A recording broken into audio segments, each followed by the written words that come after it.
খেজুরটাকে তারা কি করেছে, আপনার প্রথমে জীবাণুমুক্ত করার জন্য একটা রুমের মধ্যে ঢুকায় সবগুলো খেজুর দিয়ে, ওখানে মানুষ ঢুকলে মরে যাবে, ওখানে কোনো মানুষ থাকে না, ওখানে কিছুক্ষণ রাখা ওই কেমিক্যালে ট্রিট করে যে 2 বছর আর পোকা ধরবে না।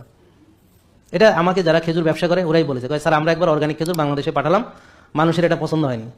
কি হয়েছে? কারণ ওখানে বলে বালু, এই সেই নানাবিধ কমপ্লেন করে, দেখতে চকচক করে না, ঝকঝক করে না, আমরা যেটা আর কি দেখে অভ্যস্ত।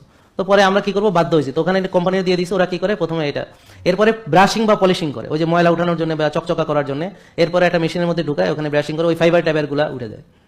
এরপরে এটাকে এই প্রেস করে এয়ারটাইট করে প্লাস্টিকে দেয়। এখন প্লাস্টিকের সঙ্গে রিয়াক্ট করা শুরু হয়, ওইটাই ক্যান্সার।